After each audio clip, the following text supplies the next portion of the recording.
The worst crime that you can commit in Hong Kong is to embarrass the police, who was clearly violating the law, violating police regulations, and was completely out of control.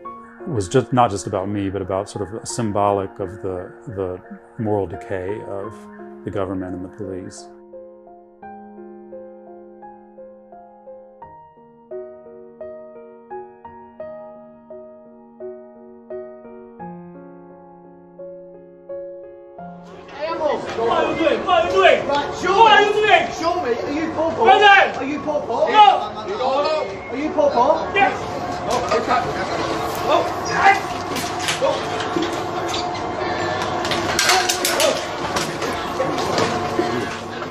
This was a crime by two men beating up people on a shopping Saturday. This was all recorded on video.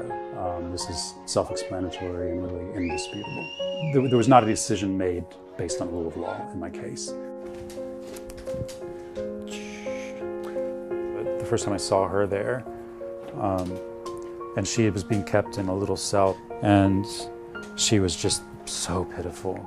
That led to me adopting her, and now she's my big, beloved, drooling daughter. The first several weeks were very hard. You wake up feeling kind of miserable, doubting yourself, and then you get this packet of letters in the morning, and they're just reminding you to stay strong. And I mean, they're just incredibly helpful.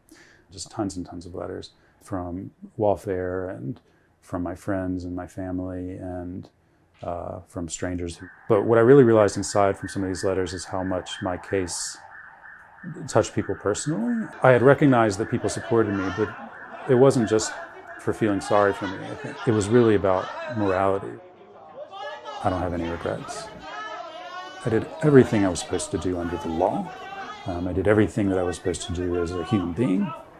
Look, I mean, because I did this, yeah, I had to go to prison for a little while, but I learned a lot in prison. I've learned a lot about myself. I've learned a lot about what I can be doing. After I got adjusted, after several weeks, it was quite enlightening to me because it really made me realize what matters in life. Coming out of prison, what I told myself is I want to make sure that for the rest of my life that I'm doing something for prisoner support. And I've got a separate batch of letters, which is letters that I received from other people inside. He says, "Dear Mr. Samuel, former jailhouse lawyer, warm greetings to you, counsel, and the people whom you love most. I'm glad that you're out there because you don't belong in here. On my side, I've learned to live with pain. In fact, I believe that it will be part of me for the rest of my life.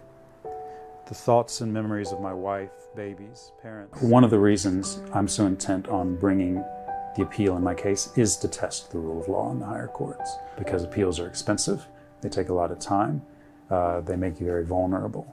And if he put me on that short sentence, he expected that I would just serve my sentence and leave. And they've been doing that in a lot of cases. So I refuse to allow that to happen in my case. I'm going to challenge them. Not because it's necessarily the best thing for me, the easiest thing for me, but because I believe firmly and wholeheartedly that I have a duty to do this for my belief in the law and for Hong Kong and for my faith in God. I was silent for a year and a half, thinking naively that that would show sort of respect for the law and respect for rule of law and respect for the process. That got me thrown in prison. I don't see any reason to stay quiet. The one thing about being in prison is once they put you in prison, you kind of stop being afraid of prison. They can't hold that over you anymore. I started speaking out pretty soon after Chao Hang Tong started speaking out. I think these are people of enormous faith, and my faith is something that's really important to me and is not quite as enormous, but I want it to be. I made a commitment in prison that I wasn't going to make decisions based on being afraid of the Hong Kong police. I think the best thing that we can all do is stand our ground and speak out for what's right and speak out for the law. I got to Hong Kong in 2013 and I just really loved it and I wanted to stay. It's because of my experience getting to know Hong Kongers in prison. It makes me a lot more aware of the gap between the life I lived in Hong Kong before compared to how many, many Hong Kongers live their life. For a long time, I would hear a lot of expat friends and colleagues and contacts would kind of say, well, this isn't going to affect me. You don't hear that much anymore. Instead, you hear most of them making plans to leave.